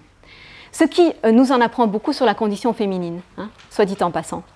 Pourquoi cette extrême modestie de la part d'une femme qui manifestement, avait une pensée très très intéressante, dire et tout à fait au niveau des hommes de son temps. Donc sur cette Mademoiselle Ferrand, on ne sait pas grand-chose. Il y a cependant un portrait d'elle par le peintre Maurice Quentin de la Tour, qui s'appelle Mademoiselle Ferrand méditant sur Newton. Et on la voit effectivement appuyée sur un gros volume de Newton, et avec un air un peu rêveur et un peu méditatif, méditant sur Newton. Donc il était tout à fait reconnu que cette femme était particulièrement donc, versée en physique, mathématiques et ici en l'occurrence en théorie de la connaissance. Donc dans ce traité des sensations, Mademoiselle Ferrand propose à Condillac de partir d'une expérience de pensée, une expérience impossible à faire concrètement, mais qu'on peut faire en pensée, pour comprendre le rôle de chacune des sensations et pour comprendre ce qu'une seule sensation peut déjà produire comme opération de l'esprit. Donc la question étant toujours, peut-on ramener l'ensemble des opérations de l'esprit à la simple sensation et de quelle façon? Je veux dire, est-ce que tout est sensation ou est-ce qu'il y a bien d'autres facultés qui se développent à partir de là? Donc cette expérience de pensée, c'est quoi? C'est de considérer une statue qui aurait tout notre intérieur vivant, donc qui vivrait, qui aurait toutes les fibres intérieures nécessaires à la réception sensorielle, mais qui n'aurait pas encore la sensation, et à qui on donnerait un sens à la fois. En commençant par le sens qui paraît le moins instructif de tous, l'olfaction. Ça paraît être celui qui nous donne le moins de renseignements sur le monde extérieur, c'est bien l'olfaction. Et à partir donc de la simple olfaction, et après on lui rajoutera les autres sens, et puis on verra à quoi chacun contribue, à quoi chacun contribue à faire avancer donc, la connaissance de la statue. Donc c'est une expérience qu'on ne peut pas faire en réalité, parce qu'on ne pourrait pas dire « observons un nouveau-né et voyons comment lui viennent ces différents apprentissages sensoriels », puisque le nouveau-né, il a toutes les sensations en même temps. Donc c'est autre chose de voir comment ça se développe quand on les a toutes en même temps. Ça ne nous permet pas de savoir quel est exactement l'apport de chacune, puisque d'emblée elles sont conjointes. Et donc à partir d'une seule sensation, qui est l'olfaction, bien entendu, vont se former quoi comme idée? L'idée de différents parfums, donc l'idée d'identité et de différence vont venir rapidement, puisqu'il suffit qu'elles soient soumises à différents parfums, qu'elle distinguera les uns des autres, et elle aura l'idée de différence, d'identité, de succession dans le temps. Elle aura l'idée d'elle-même. Elle aura l'idée d'elle-même. Parce que, par quoi ça va lui venir l'idée d'elle-même? Ça va lui venir parce que, en fait, ces différents parfums provoqueront en elle un sentiment agréable ou désagréable, et à partir de là, elle désirera plus les uns que les autres, et donc, à la fois, elle mémorisera ces différentes sensations olfactives, elle les classera selon ses préférences, et donc, elle aura une conscience d'elle qui lui vient donc de la continuité de la mémoire, comme on l'a vu déjà chez Locke. Et donc le détail de tout ça se trouve dans les textes que vous avez sur votre document. Donc premier extrait. Le premier extrait vient de l'introduction au traité des sensations, qui s'appelle Dessin de l'ouvrage. Donc quel est le but de son ouvrage, qui est le but donc d'éclaircir le rôle de chaque sensation. Et il a d'emblée annoncé qu'il allait faire cette expérience sur la statue. C'est pour ça que d'emblée il parle de la statue. Et il dit de cette statue, le principe qui détermine le développement de ces facultés est simple. Les sensations mêmes le renferment. Car toutes étant nécessairement agréables ou désagréables, la statue est intéressée à jouir des unes et à se dérober aux autres. Donc l'intérêt de la statue est très important pour augmenter ses connaissances. Or, on se convaincra que cet intérêt suffit pour donner lieu aux opérations de l'entendement et de la volonté. Quelles sont les opérations de l'entendement qui vont en découler immédiatement? C'est le jugement et la réflexion. Le jugement, pourquoi? Parce que le jugement, c'est la comparaison. dès le moment où elle aura différentes sensations, elle pourra les comparer entre elles. Et donc, juger, ça veut dire, par exemple, telle sensation est agréable, c'est un jugement. Donc, tout de suite, elle pourra juger. La réflexion, c'est la réflexion sur soi. Elle pourra dire, tiens, j'éprouve une sensation agréable. Donc, je suis quelque chose qui est capable d'éprouver une sensation agréable ou désagréable. Et ensuite, les opérations de la volonté, ce sera les désirs, les passions. Et comme passion, il cite notamment l'amour, la haine. Ce n'est pas seulement le désir d'aller vers les sensations agréables, mais du coup, ce sera aussi l'amour et la haine, puisqu'elle va aimer les sensations agréables, détester les désagréables. Et par là, donc, elle va avoir la volonté de se porter vers les agréables. Donc, toutes ces opérations ne sont que la sensation même qui se transforme différemment. Vous voyez qu'ici, Condillac prend parti, sans vraiment le justifier tout à fait, me semble-t-il, prend parti pour la solution qui consiste à dire c'est la sensation elle-même qui établit toutes ces opérations. Plutôt que de dire elle génère d'autres opérations qui ne sont plus strictement de la sensation. Vous voyez ce que je veux dire? En fait, on peut être empiriste en disant bien sûr, rien ne pourrait se former dans un être sans les sensations, mais ensuite, ce sont d'autres facultés qui prennent le relais. Et justement, cette solution, Condillac la reproche à Locke. Il reproche le fait que Locke se soit contenté de mentionner toutes les opérations qui s'en suivent, qui prennent le relais, sans dire d'où elles venaient, sans expliquer leur genèse. Et comme si, par conséquent, elles étaient juste des facultés qui existaient déjà en nous, potentiellement, et qui n'avaient qu'à être révélées par l'occasion, révélées par l'expérience, par la confrontation avec quelque chose. Et donc, il ne veut même pas admettre qu'il y ait des facultés qui nous caractérisent potentiellement. Évidemment, ça rend difficile, par conséquent, d'établir une spécificité entre les humains et les autres animaux, donc entre les opérations que sont capables de développer des humains ou d'autres animaux. Parce que si on n'a pas cette capacité, si même cette capacité n'est pas naturelle pour lui, à quoi est dû le fait que tous les animaux ne développent pas les mêmes opérations? Vous voyez, en général, effectivement, on justifie les différences, et pas seulement entre humains et autres, mais entre tous les animaux. On justifie les différences en disant que certes, les expériences réalisent quelque chose qui n'était que potentiel, mais les potentiels au départ ne sont pas les mêmes. Et c'est comme ça qu'on justifie que vous ne ferez jamais apprendre la même chose à un escargot qu'à un humain. Et vous pouvez essayer autant que vous voulez, vous n'y arriverez jamais. Et donc, c'est bien, on a vraiment envie de dire, mais c'est parce qu'il n'a pas le potentiel. Et les travaux des biologistes confirment ça, puisque déjà à l'époque, donc Condillac n'est pas trop justement attentif à cet argument des biologistes qui ont disséqué des cerveaux et qui voient bien que le cerveau d'un escargot n'est pas le même que celui d'un humain, et que évidemment il y a là une condition matérielle. On reste dans le matérialisme, mais enfin il y a une condition matérielle évidente au fait que tous les animaux n'ont pas les mêmes capacités. Bref. Il préfère écarter cette notion de potentiel ou de capacité. Et je rappelle que le mot faculté ne veut rien dire d'autre que ça. Facultas en latin, c'est exactement la même chose que dynamis en grec, ça veut dire possibilité. Possibilité, capacité, susceptibilité de. C'est tout. Donc les facultés, ce sont des capacités, des potentiels. Mais on va justifier après, enfin il va justifier après en note la différence avec les animaux, mais je termine d'abord le premier extrait. Donc, c'est pourquoi il nous a paru inutile de supposer que l'âme tient immédiatement de la nature toutes les facultés dont elle est douée. Inutile de supposer que l'âme tient immédiatement de la nature. Bien évidemment, il insiste sur le fait que toutes leurs facultés viennent de la nature, mais pas immédiatement. C'est là la différence. Ce n'est pas immédiatement. C'est-à-dire qu'il n'y a pas besoin de supposer qu'au départ, nous les avons déjà, comme des potentiels inscrits en nous.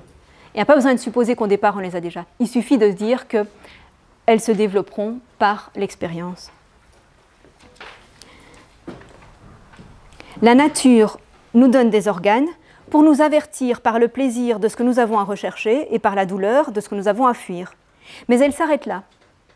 Et elle laisse à l'expérience le soin de nous faire contracter des habitudes et d'achever l'ouvrage qu'elle a commencé. L'habitude remplace par conséquent la faculté innée, le potentiel inné. C'est seulement par habitude que se développent les autres opérations. Et remarquez que le terme habitude vient du latin habitus, qui vient du verbe habere, c'est-à-dire acquérir. Une habitude, c'est quelque chose qu'on acquiert. Et donc c'est vraiment dans les mots eux-mêmes, on voit bien la différence entre inné et acquis. Et donc voilà, la note suit sur l'objection évidemment des différentes capacités des différents animaux. Mais, dira-t-on, les bêtes ont des sensations, et cependant leur âme n'est pas capable des mêmes facultés que celle de l'homme. Cela est vrai, on ne va pas le nier tout de même. Cela est vrai, et la lecture de cet ouvrage en rendra la raison sensible. L'organe du tact, alors voilà la raison qu'avance Condillac pour cette différence, la seule différence qu'il veut bien reconnaître. C'est une différence qui est encore dans la sensation, et plus particulièrement dans celle qui importe plus que toutes les autres, le toucher. L'organe du tact est en elle moins parfait. Donc c'est parce qu'elle touche moins bien qu'elle ne développe pas les mêmes opérations. Et par conséquent, il ne saurait être pour elle la cause occasionnelle de toutes les opérations qui se remarquent en nous. Je dis la cause occasionnelle parce que les sensations sont les modifications propres de l'âme et que les organes n'en peuvent être que l'occasion. Voilà un rappel de son dualisme.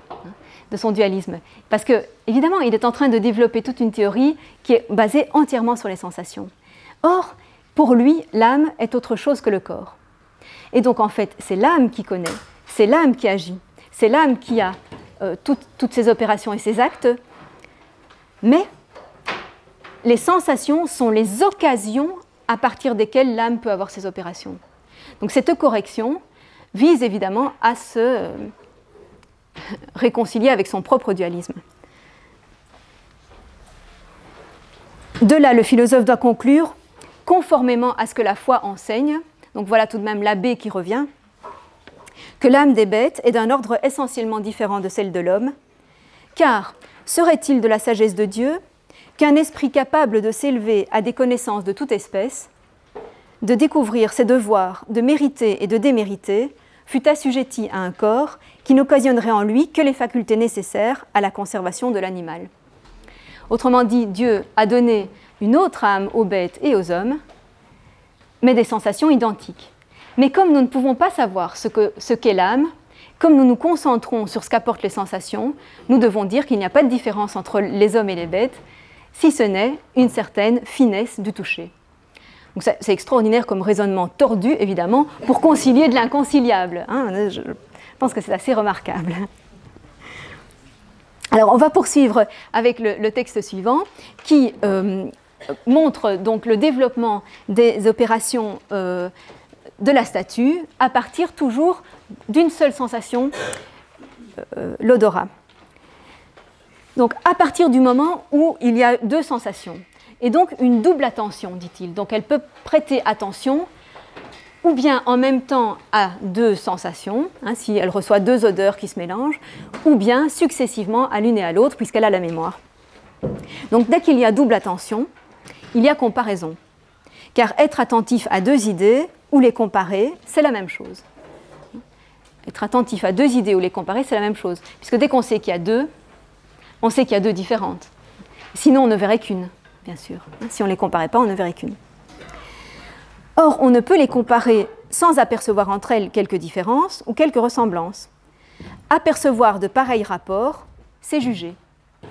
Hein, donc, juger, c'est dire par exemple, ceci est différent de cela. C'est un jugement, hein, au sens d'une proposition, au sens où on attribue quelque chose à un sujet. Les actions de comparer et de juger ne sont donc que l'attention même. C'est ainsi que la sensation devient successivement attention, comparaison, jugement. Et donc, pas besoin toujours de supposer une autre faculté que la simple sensation pour en arriver au jugement. Alors, on poursuit. Bientôt, la mémoire nous rappelle l'objet que nous croyons pouvoir contribuer à notre bonheur. Puisque nous avons des préférences, hein, puisque nous avons eu des sensations agréables et d'autres désagréables, nous avons désormais des préférences et donc nous pouvons rechercher celles qui contribuent davantage à notre bonheur. Donc la mémoire nous rappelle cet objet et dans l'instant, l'action de toutes nos facultés se détermine vers cet objet. Or, cette action des facultés est ce que nous nommons désir. Du désir naissent les passions, l'amour, la haine, l'espérance, la crainte, la volonté. Tout cela n'est donc encore que la sensation transformée. Alors, je ne sais pas si vous avez la même impression que moi, mais moi, il me semble tout de même que, certes, il y a des passions de ce type, y compris espoir, crainte, volonté, qui concernent des objets sensibles, mais il y a aussi des passions de ce type qui concernent des objets non sensibles. Le désir de la gloire ne vient pas avec l'odorat, ou alors je ne sais vraiment pas comment.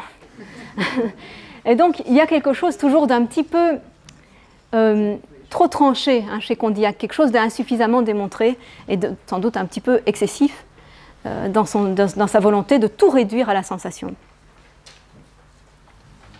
Et donc voilà le texte suivant qui parle maintenant de la construction de la conscience de soi. Ce qu'on entend par ce mot, donc il parle du moi, le moi, ne me paraît convenir qu'à un être qui remarque que, dans le moment présent, il n'est plus ce qu'il a été. Donc il faut avoir une sensation, une distinction du passé et du présent pour avoir une conscience de soi. Tant qu'il ne change point, il existe sans aucun retour sur lui-même. Et d'ailleurs, il a des formules très très puissantes, Condillac. Il dit par exemple que au moment où la statue sent, elle est l'odeur. Elle n'est que ça. Elle n'est rien d'autre que l'odeur, puisqu'elle n'a que ça comme sensation. Mais ensuite, c'est grâce au fait qu'elle peut retenir des sensations et les faire revenir en elle, et donc à la fois avoir un souvenir du passé et une sensation présente, qu'alors elle se dédouble, en quelque sorte, elle se dédouble entre elle-même présente et elle-même passée, et à ce moment-là, elle a le sentiment qu'elle est autre chose que la sensation. Donc si on n'avait que des sensations actuelles, présentes, on ne saurait pas qu'on est autre chose que l'objet senti. Dans l'actualisation de l'acte, on n'est pas autre chose que l'objet senti. On est cet acte, c'est tout. C'est parce qu'en même temps, on se souvient aussi de plein d'autres choses. C'est parce qu'en même temps, on en a d'autres aussi de sensations, qu'on peut se sentir autre chose que ce simple contenu sensoriel. Donc tant qu'il ne change point, il existe sans aucun retour sur lui-même. Mais aussitôt qu'il change, le moi, il juge qu'il est le même, qui a été auparavant de telle manière, et il dit « moi ». Cette observation confirme qu'au premier instant de son existence, la statue ne peut former de désir. Car avant de pouvoir dire « je désire », il faut avoir dit « moi » ou « je ». Son « moi » n'est que la collection des sensations qu'elle éprouve et de celles que la mémoire lui rappelle. En un mot, c'est tout à la fois et la conscience de ce qu'elle est et le souvenir de ce qu'elle a été. Donc, très belle définition par contre de la conscience de soi. Et donc voilà toutes les idées qui peuvent être acquises rien qu'avec une seule sensation. Mais ensuite, Condillac va passer à l'ajout, où d'abord il va examiner ce qui arriverait si la statue n'avait qu'une seule des autres sensations, donc seulement le goût, la vue ou l'ouïe. Et puis il va passer à la conjonction de ces quatre sensations, et puis seulement il va examiner le toucher, auquel donc, comme je vous l'ai dit, il accorde une importance tout à fait fondamentale pour deux raisons. La première, c'est que c'est le seul sens qui nous donne la certitude de notre propre corps, et ensuite c'est le seul sens qui nous donne la certitude de l'existence du monde extérieur. Tant qu'on n'a que les autres sens, on peut toujours penser que ça se passe à l'intérieur de nous. Tout se passe à l'intérieur de nous. On a une image visuelle qui nous dit que ce n'est pas nous qui la formons. On s'identifie avec cette image, on ne sait pas que ça nous vient de l'extérieur, on ne peut pas en tout cas en être certain. On a un son, ce son est en nous, à un certain moment il est en nous, et on peut se le remémorer. Mais qui nous dit que ce son nous est venu de quelque objet extérieur? On ne le sait pas. En revanche, avec le toucher, les choses deviennent différentes. Pourquoi? Le toucher et le mouvement, dit-il. Il faut les deux, il faut aussi le mouvement. C'est-à-dire qu'il faut que la statue puisse promener ses mains sur elle-même. Il faut qu'elle puisse promener ses mains sur son corps. Et à ce moment-là, qu'est-ce qui va lui arriver? Elle va avoir un double toucher. C'est-à-dire qu'elle va se sentir à la fois sentie et sentante. Et c'est là la clé. Il faut se sentir à la fois sentant et senti pour savoir qu'on est son propre corps. Puisqu'elle va, elle va sentir, et donc elle va savoir qu'elle sent du solide, son corps est un solide, elle sent un solide. Et en même temps, par la chair qui est touchée, par le membre qu'elle touche de sa main, elle sent aussi que sa main est en train de la toucher. Et donc, elle sent que c'est elle-même qui est sentie. Elle est ce qui sent, et elle est celle qui est sentie, ce qui est senti.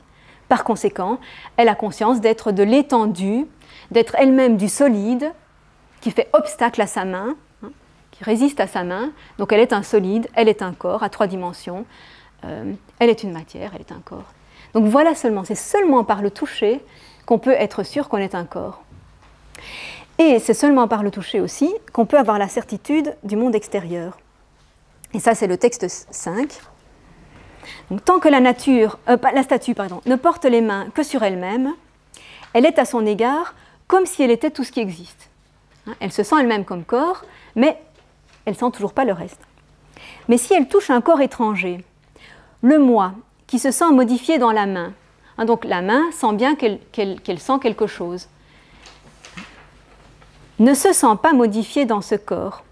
Elle ne sent plus, à ce moment-là, qu'elle est sentie en même temps. Donc quand elle se touche elle-même, elle sent à la fois qu'elle sent et qu'elle est sentie. Quand elle touche autre chose, elle sent qu'elle sent, mais elle ne sent pas qu'elle est sentie. Donc elle dit « ce n'est pas moi que je sens ». Et pourtant je sens un solide, je sens un corps, mais ce n'est pas le mien. Ce n'est pas moi que je sens, puisque je ne sens pas en même temps que je suis sentie. Et donc voilà, voilà tout ce qu'il fallait. Si la main dit « moi », elle ne reçoit pas la même réponse. Donc la main, elle sait que c'est elle qui sent, puisqu'elle a conscience, elle de recevoir quelque chose. En revanche, elle n'a pas une réponse, elle n'a pas une réponse du senti. La statue juge par là ses manières d'être tout à fait hors d'elle. Comme elle en a formé son corps, elle en forme tous les autres objets. La sensation de solidité qui lui a donné de la consistance dans un cas, leur en donne aussi dans l'autre. Avec cette différence que le moi qui se répondait cesse de se répondre. Ça, c'est une démonstration magnifique aussi. Tout à fait une démonstration magnifique. Et je vais terminer pour cette première séance en vous disant simplement que d'autres démonstrations avaient été proposées de la certitude des objets extérieurs, parce qu'on voulait dépasser évidemment le recours à Dieu qui était caractéristique de Descartes. Et comment dépasser ça? Alors, c'est vrai que Locke se contentait de dire que nous ne connaissons que ce que les objets extérieurs nous donnent par l'intermédiaire de nos sens, mais nous ne pouvons pas savoir ce qu'ils sont exactement. Mais il n'avait plus ce doute, il écartait simplement le doute sur l'existence de ce monde extérieur, sur le fait que peut-être on inventait tout simplement toutes ces images et toutes ces idées. Là, il y a cependant une démonstration un peu différente de celle de Condillac dans le discours préliminaire de l'encyclopédie. Donc, ce discours a été écrit par d'Alembert. Et donc, reprenant, s'inscrivant dans le sillage de Locke, il va un petit peu plus loin, il sent la nécessité de prouver l'existence du monde extérieur. Et donc, il propose quelques indices. Mais je crois que c'est beaucoup moins convaincant que la reconstitution qu'on vient de faire avec Condillac. Il propose quelques indices qui sont que les sensations, d'abord, nous assiègent constamment. Nous sommes constamment bombardés d'informations, par nos 5 sens d'ailleurs. Constamment, nous recevons des informations des 5 sens. Ensuite, ces informations s'accordent entre elles. C'est-à-dire que nous pouvons voir qu'elles convergent, que celles qui viennent de différents sens convergent entre elles et nous indiquent des objets identiques. Et ensuite, elles nous affectent aussi involontairement.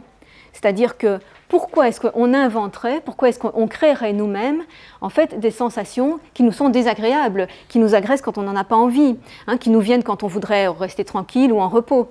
Donc en fait, on se rend bien compte qu'on n'est pas volontairement les producteurs de ce type de données.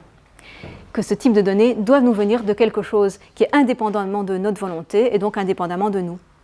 Alors, je pense que c'est un tissu d'indices qui peut, d'une certaine manière, nous convaincre si on n'a pas un doute hyperbolique. Mais la démonstration de Condillac est plus puissante.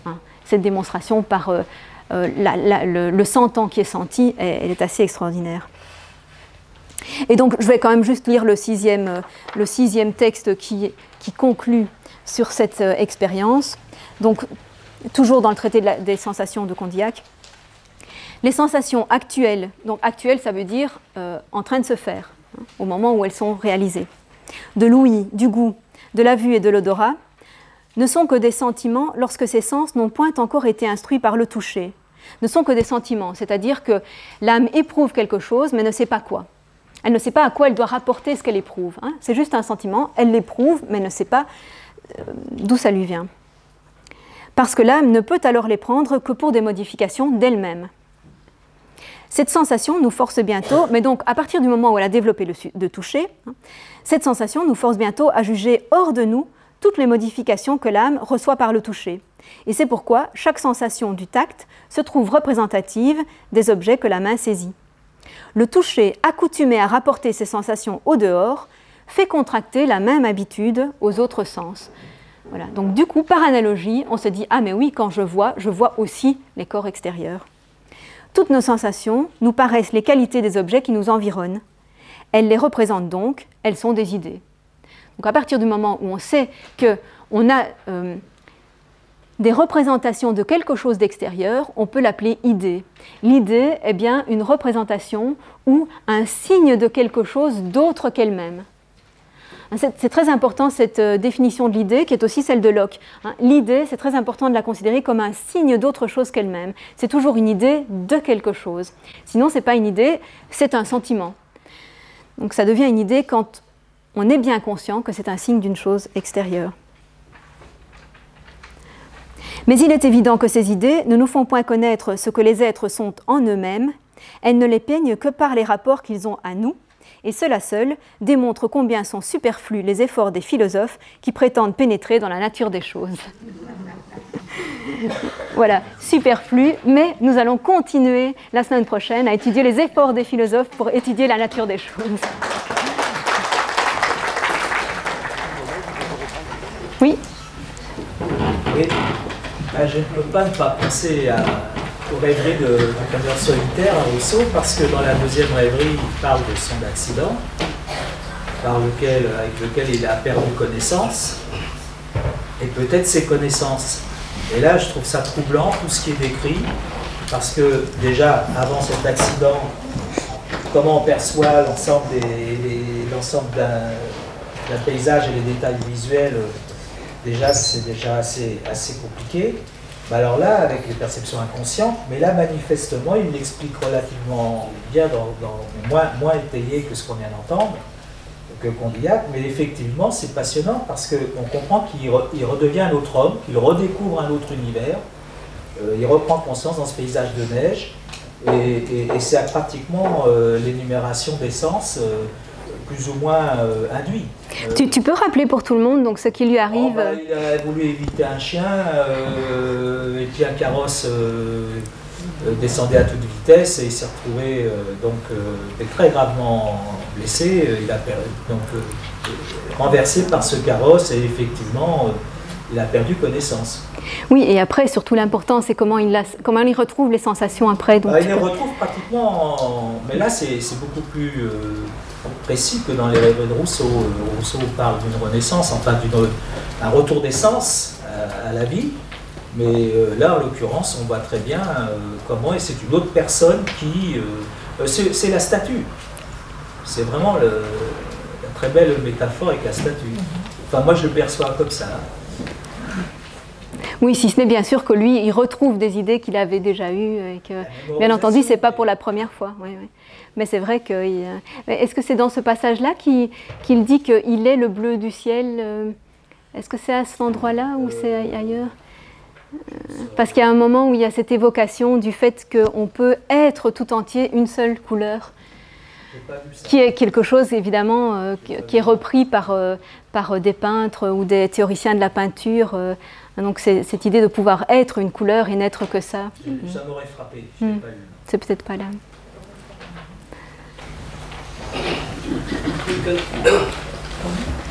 Ali ? Quand il a été évoqué la révocation des sensations par Condillac, par rapport à l'affirmation de Locke, Rousseau dit un peu la même chose aussi. Dans les Milles, notamment, dans le Miroir de la Nasse. Et donc à ce moment-là, c'est ce qu'il lui reproche en disant que c'était un philosophe profond et qui se perdait en conjecture quand il parlait sur ce sujet-là. Oui, voilà, mais est-ce que tu peux préciser, parce que justement, Rousseau dit la même chose que Locke dans certains cas et que Condillac dans d'autres cas. Donc, voilà. Et donc, voilà, c'est vrai que dans les 1000, qui était sur l'éducation, il disait que, voilà, je pense qu'il disait qu'au niveau de la nature, il est la nature, l'enfant est la nature. Il n'a pas besoin Et justement, il était contre certains pédagogues de l'époque, jusqu'à présent, en disant qu'il serait quand même pour lui donc, aberrant de donner donc, de la lecture à un enfant qui a moins de 12 ans. Parce qu'il est en construction, il ne comprend pas tout ce qui a construit les personnes qui ont créé des livres, et les fables, notamment les fables, il parlait des fables de La Fontaine. Et donc ça me fait penser, mais c'est très lointain dans mon mémoire. Voilà, mais c'est effectivement intéressant de comparer en fait différents degrés, je dirais, d'empirisme ou de sensualisme. Parce que c'est vrai que Rousseau, donc dans les 1000, il se montre empiriste jusqu'à un certain point, puisque toute l'éducation qu'il prône est une éducation empirique, hein, basée sur l'observation, sur la confrontation directe avec les objets qu'on étudie. Et je comptais en parler à propos d'Helvétius, que je vais mentionner la semaine prochaine, parce qu'il y a une forte opposition entre Helvétius et Rousseau sur le fait que, pour Helvétius, tous les apprentissages se font par une série de rencontres qui sont dues le plus souvent au hasard. C'est par toute une série de situations qui ne sont pas décidées, voulues par quelqu'un, et c'est plutôt dans les situations qui n'ont pas été mises en place pédagogiquement, justement, qu'on apprend le plus. Alors que Rousseau, dans les 1000, justement, prescrit qu'on mette en place des expériences qui semblent être, qui pour l'enfant sont directes, sont immédiates, alors qu'elles ont été très bien cadrées par le pédagogue, notamment pour éviter de le mettre en danger ou pour éviter qu'il passe à côté de ce qui est important à observer. Donc en fait, il y a cette idée quand même que oui, on doit être en contact direct avec les choses observées, mais en même temps, c'est dirigé de manière cachée par le pédagogue. Donc ça, c'est déjà une première différence. Et puis, par ailleurs, il y avait une controverse entre Rousseau et la plupart des autres philosophes empiristes sur l'étendue de ce qu'on devait à la sensibilité. Rousseau pensait que juger, ce n'est pas sentir. Hein, que juger nécessite l'apport d'une autre faculté, c'est une autre opération que la simple sensation. Donc, contrairement à ce qu'on vient de voir et qu'on pourra lire aussi chez Helvétius. Et en particulier parce que Rousseau justement fait appel à des jugements qui sont beaucoup plus complexes. Et notamment, il dit qu'on ne peut pas avoir, par la simple sensation une notion précise de nombre ou de grandeur. Hein, oui, on peut connaître le nombre parce qu'on sait la différence entre deux sensations et une, mais la mesure de cela ne peut venir que par une faculté intellectuelle, hein, capable de mesurer. La sensation est imprécise, elle ne mesure pas de manière précise. Et même chose pour les grandeurs, pour tout ce qui... Enfin, il fait remarquer à quel point beaucoup de jugements ont besoin d'être beaucoup plus précis et que ça nécessite un apprentissage qui dépasse, qui n'est jamais donné simplement par les sensations. Donc en fait, on peut constater toute une série de degrés entre, mais au sein de l'empirisme, hein, entre ceux qui vraiment veulent que tout soit donné dans les sensations et ceux qui disent non, au bout d'un moment, il faut le relais d'autres facultés, et c'est notamment le cas de Rousseau. Voilà, on peut le dire comme ça. Et alors, en outre, bien sûr, Rousseau conserve aussi l'idée que la pensée n'est pas directement corporelle. Qu'elle n'est pas directement un effet de la matière, mais qu'il y a quelque chose d'autre en nous qui pense, quelque chose qui n'est pas corporel. Donc ça aussi, c'est une grande différence par rapport à beaucoup d'autres philosophes. Ce qui n'empêche pas, effectivement, une pédagogie extrêmement basée sur l'observation.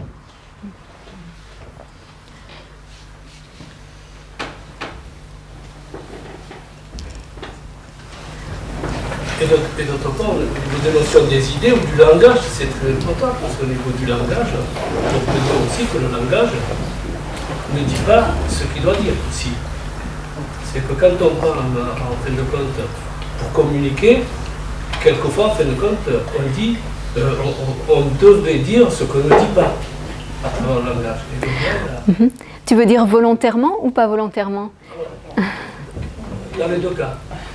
En fait, je pense que c'est un tout. Et qu'est-ce qui corrobore toujours pareil, c'est l'harmonie ou la cohérence du langage avec la gestuelle et le corps.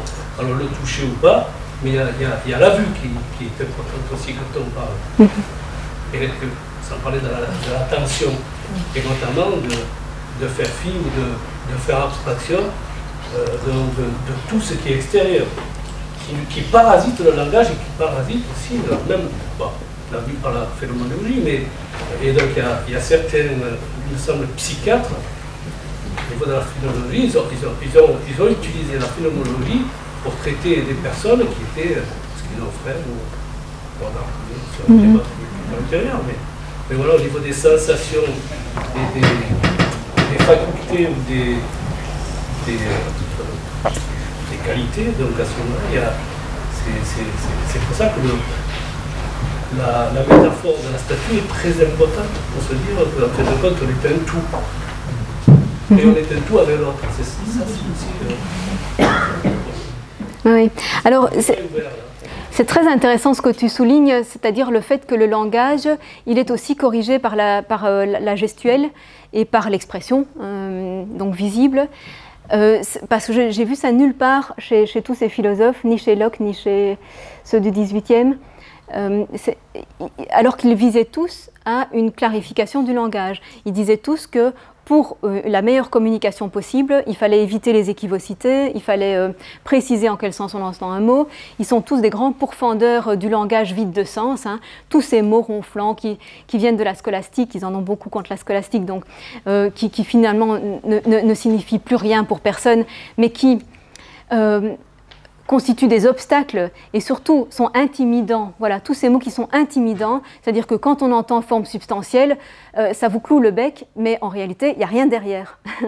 Et donc, ils dénoncent absolument ça. Et on ne peut plus utiliser que des termes qui renvoient vraiment à une idée qui est vraiment construite sur quelque chose de réel. Donc, toute cette épuration vraiment du langage est essentielle pour la communication, mais ils n'ont pas rajouté, à ma connaissance, cette idée que le langage est aussi complété par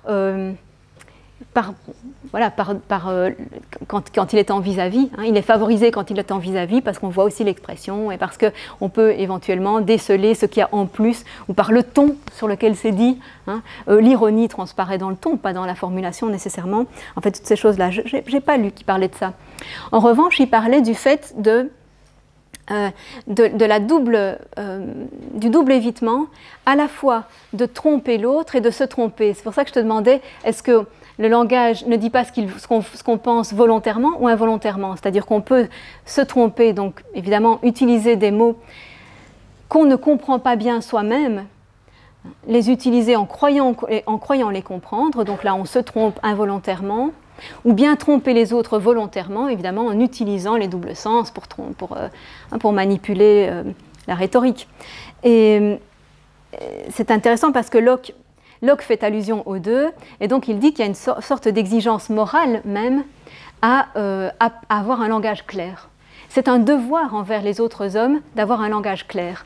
Et c'est extraordinaire parce qu'on avait vu chez Nietzsche cette allusion au fait que pourquoi ce désir de vérité chez les hommes, chez les philosophes en particulier, est-ce que ce désir de vérité est un désir moral de ne pas tromper les autres, ou bien est-ce que c'est un désir purement cognitif de ne pas se tromper?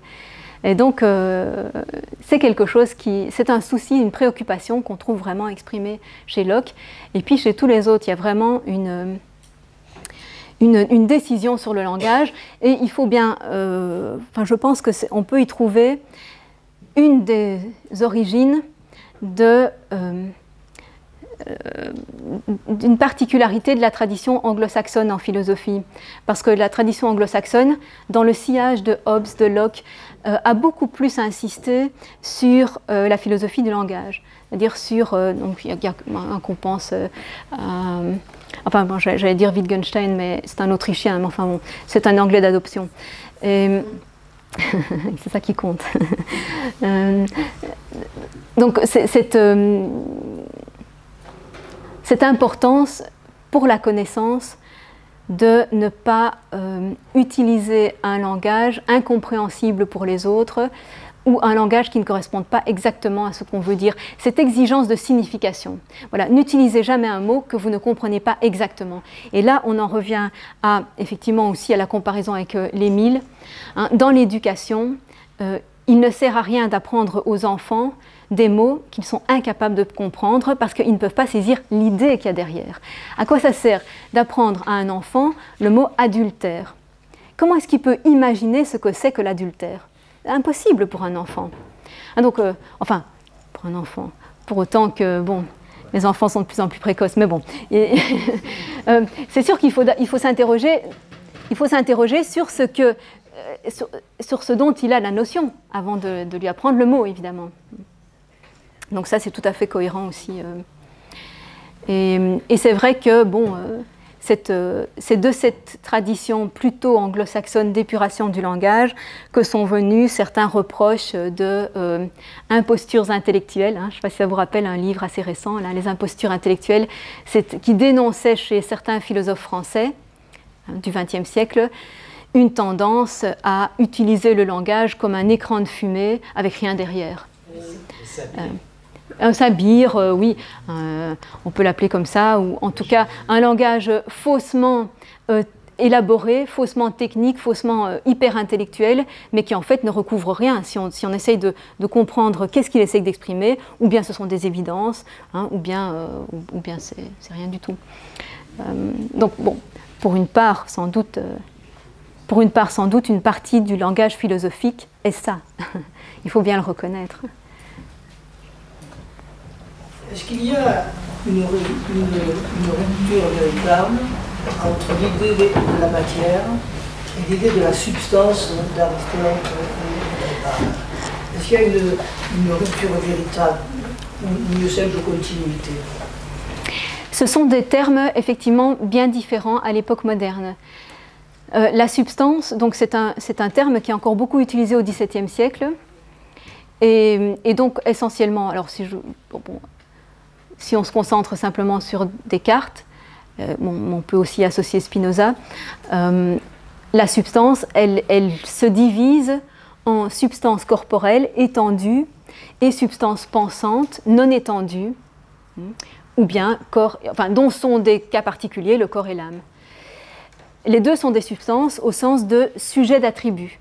Donc la notion de substance comme sujet d'attribut, elle vient bien d'Aristote. C'est toujours une notion aristotélicienne, et c'est ce qui sera aussi le cas chez Spinoza, avec la substance globale qui elle aussi a deux modes, étendue et pensée, et elle est aussi donc sujet d'attribut. La matière, c'est pas exactement ça. La matière, pour Aristote d'abord, c'est un type de substance, parce qu'elle est effectivement sujet d'attribut, mais la matière, c'est une substance incomplète. La matière n'est pas le corps, pour Aristote. La matière, elle est seulement ce que le corps est en puissance. Et pour que ce corps soit effectif et donc ait toutes ses fonctions, il lui faut la forme. En fait, la décomposition d'un corps en matière et forme est une décomposition simplement logique, simplement intellectuelle. Elle ne peut pas se faire physiquement. Donc un corps est toujours à la fois matière et forme. Mais si vous retirez la forme, il ne reste que du potentiel. Ou plus exactement, si vous retirez à une matière sa forme, elle va en avoir une autre. Parce qu'une matière sans forme est inconcevable. Hein, donc il y a toujours mais simplement, une même matière peut changer de forme. C'est ce qui explique justement le changement des éléments naturels en d'autres choses. Donc matière, forme et le composé des deux sont trois types de substances pour Aristote. Alors à l'époque moderne, donc pour le XVIIe, on voit ce qu'est la substance. La matière est donc un des modes de la substance. Et au XVIIIe, on laisse tomber le mot substance. Justement, quand on dit les mots qui sont devenus tellement scolastiques, vides de sens, répétés de manière qui n'est plus comprise par personne, substance en fait partie. Et donc, ils évitent au maximum d'utiliser ce terme-là, et donc ce qu'ils appellent matière, c'est ce qu'Aristote appelle corps, c'est-à-dire ayant à la fois la matière et la forme. C'est ça qu'ils appellent matière ou corps. Donc la matière, c'est la matière plus tous ses attributs, dont évidemment elle est inséparable. Parce que si vous séparez de la matière des attributs comme solidité, impénétrabilité, coloration, enfin toutes ces qualités-là, qu'est-ce qui reste? Ben, rien. Et d'où évidemment la difficulté à concevoir ce qu'est le sujet de ces attributs. Et donc finalement, on dira plutôt que le corps, c'est l'ensemble de ces attributs plutôt que le sujet. Hein, donc il y a vraiment une évolution, on laisse tomber la notion même de matière, de substance, parce qu'elle est trop difficile à concevoir par opposition aux attributs.